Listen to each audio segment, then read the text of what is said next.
लेकिन मैं जो अमल में क्या हो रहा है वो मैं देख रहा हूँ। 17 ऐसे अफराद दफ्तर खारजा में और इंटरनल पॉलिसीज़ में, इकनॉमी में और साउथ एशिया के डिविजन्स को सरबराही करेंगे जो इंडियंस ओरिजिन के हैं। अब ज़ाहिर वो अमरीकी हैं, अब इंडियन तो नहीं रहे, लेकिन वो इंडियन ओरिजिन के हैं। सबसे इम्पॉर्टेंट है साउथ एशियन डिपार्टमेंट, उसका डायरेक्टर एक इंडियन ओरिजिन का है। देखिए कहीं ना कहीं वफादारी निकलेगी, कहीं ना कहीं मोहब्बत नज़र आती है, कहीं ना कहीं कमला हैरिसन अपने आप को कमला देवी हैरिसन कहती हैं। कल का हाल देख लें आप, तो पूरा नाम उन्होंने लिया है अपना। तो फिर डेमोक्रेट्स की अपनी पॉलिसी ह्यूमन राइट्स के बारे में, इसराइल को वो कहते हैं कि हम यरूशलेम को, बैतुल मुक़द्दस को दारुल हुकूमत रहने देंगे। वही पॉलिसी चलेगी मिडिल ईस्ट के अंदर जो ट्रम्प की पॉलिसी थी। बहुत से मुल्कों में ट्रम्प की पॉलिसी, इंडिया के साथ जो पॉलिसी ट्रम्प की थी बेहतरीन ताल्लुकात की, वो कंटिन्यू करेगी। Subscribe now and press the bell icon, never miss an update. Anika, यहाँ पर एनबीसी ने मिडिल ईस्ट की बात की। मैं आऊंगी अमेरिका के यूरोपीय यूनियन और इससे अलग होने वाले मुल्क बरतानिया के साथ मामले की। उस पर अभी खामोशी का हाल बरकरार है, वहां पर कोई स्ट्रेटजी नजर नहीं आई है। वहां पे भी कोई पॉजिटिविटी आप देख रही हैं इन फ्यूचर? देखिए, सबसे पहले तो ज़रा हमें सदर ट्रंप और सदर बाइडेन का मवाजना करना होगा। सदर डोनाल्ड ट्रंप कहने को बहुत ही अमेरिका के लिए, दुनिया के लिए बड़े एक अजीबोगरीब और बड़े कंट्रोवर्शियल किस्म के अमेरिकी सदर के तौर पर सामने आए। एक ऐसे सदर जिन्होंने अमेरिका में फूट डाल दी, ऐसी डिवीजन क्रिएट कर दी जिसको सिविल वॉर के बाद पुर करने की हमेशा से कोशिशें की जा रही थी। और ओबामा के आने के बाद ये सोचा गया था कि शायद अब अमेरिका इतना जेल टुगेदर हो चुका है कि उसके बाद अब इसको कोई इस तरह से डिवाइड नहीं कर पाएगा कि सफ़ेद लोग अलग, स्याफाम लोग अलग। लेकिन ऐसा हुआ, डोनाल्ड ट्रंप ने किया, यानी समहाउ द अदर कहीं ना कहीं एक्सेप्टेंस थी, चाहे आप उसको ग्रेट अमेरिका से वाइट वॉश करने की कोशिश करें, लेकिन इस डिवीजन की एक्सेप्टेंस थी। लेकिन सदर ट्रंप चाहे जितने खराब सदर हों, उनके जमाने में जंगें जो हैं वो नहीं की गई। इसी को वो अपनी बहुत बड़ी एक विक्ट्री के तौर पर भी मानते हैं कि देखे बाकी सारे सदर आए, उन्होंने जंगें की या जंगों को आगे बढ़ाया, जंगों को तरवीज दी। मैं जंगों को खत्म करने की बात कर रहा हूँ। आज तकरीबन 2500 के करीब ट्रूप्स रह गए अफगानिस्तान के अंदर अमेरिका के, जो कि आज से 3-4 हफ्ते पहले तक 5000 तक थे। तो वो सदर ट्रंप इस बात का क्रेडिट जरूर लेते हैं। अब जरा जो बाइडेन की तरफ आते हैं।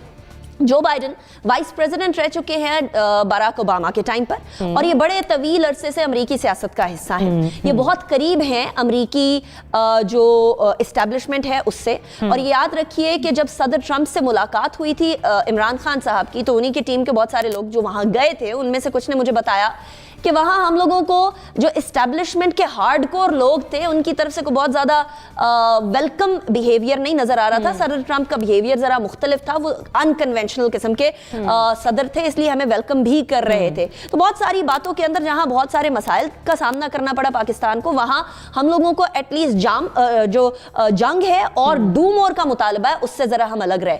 आज ही जो कि सेक्रेटरी ऑफ डिफेंस बनेंगे अमेरिका के, और लॉयड ऑस्टिन उनका नाम है, वो 4-स्टार रिटायर्ड जनरल हैं, उन्होंने पाकिस्तान से एक बार फिर डू मोर का मुतालबा कर दिया। वो पत्ता फेंक दिया डू मोर वाला। इतनी सारी चीजें कर रहा है, भारत के बारे में कुछ नहीं कहा, लेकिन अमेरिका ने पाकिस्तान से डू मोर के मुतालबा कर दिया। तो जरूरी नहीं है कि हम इसको all good and a bed of roses के तौर पर देखें। We have to be very careful. Muzammil साहब, फिर यहाँ पर मैं इशारा दूंगी, उस तरफ का साउथ एशिया पॉलिसी पाकिस्तान के साथ ताल्लुकात, और फिर डिफेंड ये भी कर रहे हैं कि एक 8 बरस का कानूनी जो है वो मुआहदा निकाला जाएगा तारकीन वतन को शहरी देने के हवाले से, और कुछ ऐसे भी होंगे जिसमें जो जिनकी पैदाइश वहां पर हुई है उनके लिए भी कुछ ना कुछ बेहतर तरीके से जो है वो अहकामात जारी किए जाएंगे। तो कुछ बेहतर होगा अब वहां पर? देखिए, पहली बात तो हमें ये समझने की है कि आज से कोई 10-12 साल पहले ही अमेरिका ने पाकिस्तान को 9/11 के बाद साउथ एशिया रीजन के अपने डेस्क से निकाल दिया था। अब उनका जो डेस्क साउथ एशिया को देखता है वो पाकिस्तान को नहीं देखता, और पाकिस्तान और अफगानिस्तान का अलग डेस्क है जो पाकिस्तान और अफगानिस्तान को देखता है, और वो पाकिस्तान को अफगानिस्तान की नज़र से देखते हैं और अफगानिस्तान को पाकिस्तान की नज़र से देखते हैं। तो ये दो मुल्कों के लिए वहाँ एक अलग डेस्क है स्टेट डिपार्टमेंट में। अब वो हमें India, Bangladesh, south Asia region के साथ वो हमें डील नहीं करते, और ये पॉलिसी को ट्रंप की नहीं थी, ये ओबामा की थी, और उससे पहले 9/11 के बाद ये बात तय हो गई थी कि हम उस देश से अलग हो गए। इसीलिए अमेरिका की जो साउथ एशिया की पॉलिसी है उसमें पाकिस्तान हमें हमेशा माइनस नजर आता है, और वो माइनस अब भी नजर आएगा, जैसे कि अभी अनिका ने कहा कि उन्होंने डू मोर की बात की।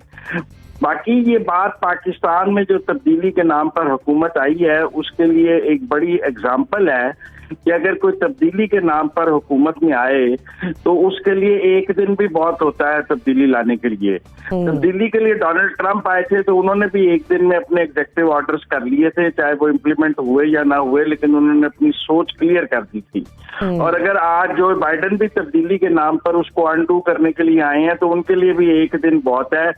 ये जो हमें राग सुनाया जाता है कि तब्दीली के लिए बड़े साल चाहिए और बड़ी दिहाइयां चाहिए और एक दिन में तब्दीली नहीं ला सकते, मैं एक दिन में रियासत मदीना कहाँ से बना लूं, उन्हें समझाएंगे जिन्होंने बनानी होती है ना, उनके लिए एक दिन भी बड़ा होता है हुकूमत का। दूसरी बात यह है कि ये कोई फ्रेंडली रजीम अमेरिका की पाकिस्तान में नहीं आई, अमेरिका में नहीं आई है।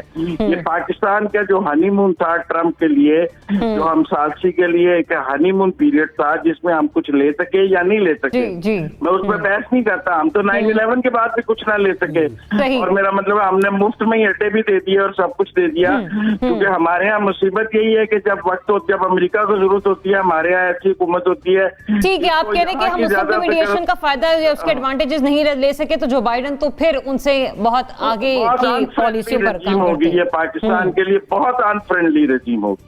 आयशा मुज़म्मिल साहब फरमा रहे हैं, मतलब एक ट्रायंगल है ना जिसमें एक पाकिस्तान, अमेरिका और यहाँ पर इंडिया, फिर एक तरफ चाइना, इंडिया और अमेरिका। किस तरह से देख रहे हैं आप आने वाले दिनों में जो बाइडन की पॉलिसीज को?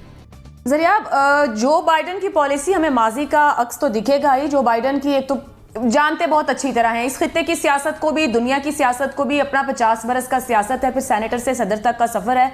बड़े चैलेंजेस उनके लिए अमेरिका के अंदर अभी फिलहाल तो होंगे। उनको एक बैलेंस लाना है सोसाइटी के अंदर, जो कशीदगी और तनाव मौजूद है, और इस तरह के इकदाम उन्होंने शुरू कर दिए हैं कि मैं सबका सदर हूँ। फिर कोरोना के मामले को लेकर यूरोप के करीब हो रहे हैं, जब हम बात करते हैं माहौलियात को लेकर, ये सब मामला अपनी जगह जिनके ऊपर बात भी किया। लेकिन मैं इसी हवाले पे जो भी हमारे लास्ट 2 गेस्ट ने बात की, जिस वक्त बराक ओबामा सदर थे, ये नायब सदर थे, उस वक्त पे 2011 पाकिस्तान के साथ गुजरा है, वो बहुत ही स्ट्रेस वाला साल था। जनवरी में आगाज होता है रेमंड डेविस से और नवंबर में जाके आखिर होती है उसकी सलाला, अगर आप लोगों को याद हो। उस दौरान में जो वहां पर लोग मौजूद थे, आज वो बाइडन की काबीना का हिस्सा हैं, यानी कि हुकूमत का हिस्सा है। एक अभी ऊपर अनिका जिक्र करती थी जनरल लॉयड ऑस्टिन का, जो सलाला ऑपरेशन डील कर रहे थे, सेंटकॉम कमांडर थे, और राइट नाउ ही इज अब वजीर दिफा हैं। इसी तरह से जब रेमंड डेविस का वाकया हुआ तो एवरिल हेंस जो थी डेप्टी नेशनल सिक्योरिटी एडवाइजर थी, and right now national intelligence director हैं। सो हमें ये देखना है कि उस वक्त पर हमारे उनके साथ ताल्लुकात क्या थे, मामलात और सूरत हाल क्या थी। गो कि ह्यूमन राइट्स को लेकर बाइडन भी और हैरिस भी कश्मीर के अंदर इंसानी हुकूक पर माजी में हमेशा बहुत आवाज उठाते रहे हैं, मगर अमेरिका के लिए ऑब्वियसली अमेरिका फर्स्ट है। दुनिया भर में जो उनके मामलात हैं वो उसी तरह से कंटिन्यू करते हैं। अभी जिस तरह जिक्र भी हुआ कि कुछ पॉलिसीज वैसे ही चलेंगी जैसे माजी में चलती रही हैं, और कुछ मुतालिबात वही होंगे जो कि माजी में भी होते रहे। और जहां जहां पे बारीकियां मौजूद हैं, कुछ ऐसी कशीदगी और इख्तिलाफात हैं पाकिस्तान को लेकर अमेरिका की एस्टैब्लिशमेंट के अंदर, वो मजीद उसी तरीके से अब आगे हमें दिखेंगी। मैंने स्पेसिफिकली इसी 11 का जिक्र किया है, 3 बड़े अहम वाकयात हैं 11 के।